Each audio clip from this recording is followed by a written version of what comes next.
Otras dos que han caído. Puto sinvergüenza.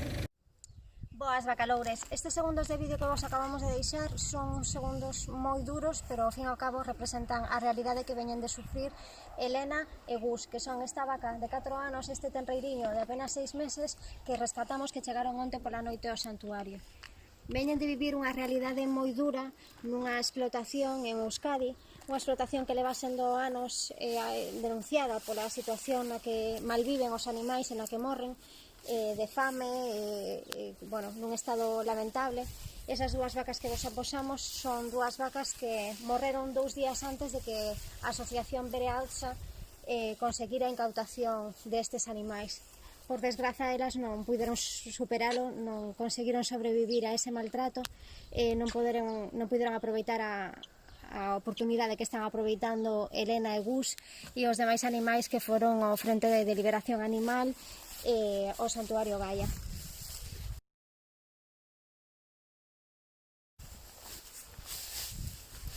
Esta asociación Berealtza leva durante moito tempo pelexando porque estes animais sexan incautados e non son incautados, senón tamén cedidos aos santuarios de animais. Como sabedes, estivemos en outros moitos casos de maltrato de vacas e finalmente o pago que lle acaba dando as administracións a este tipo de animais envialas ao matadoiro. Por fin, nesta ocasión, conseguimos que os santuarios de animais sexamos depositarios da custodia destas vacas mentras non se celebra o xuizo no que esperamos que o seu maltratador saia condenado e sexa condenado por un delito de maltrato animal por cada un dos animais que sufriron o seu maltrato. Nesta finca morreron ovellas, eguas, vacas, un montón de animais. Era a finca dos horrores, moitos veciños estaban escandalizados vendo o estado dos animais e atopándose cadáveres a diario.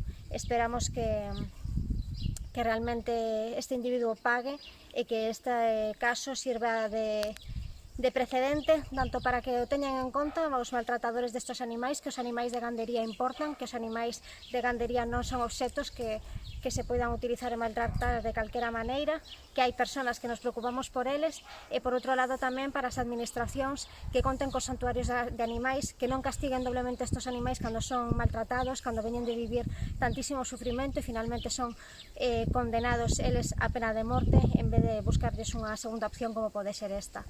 Así que, bueno, esperamos que Elena e que Gus sexan moi felices aquí. Por agora veñen con moito medo. Hoxe recibiron unha revisión veterinaria por parte do noso veterinario. Sacamos de sangre para analíticas, desparasitamos.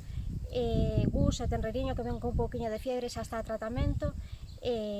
Esperemos que sigan evolucionando ben e pedimosvos por favor que nos axudedes amadriñando tanto a Elena ou a Gus ou a calquera outro habitante de Bacaloura para que poidamos seguir levando a cabo esta labor que de outro xeito sería imposible. Grazas.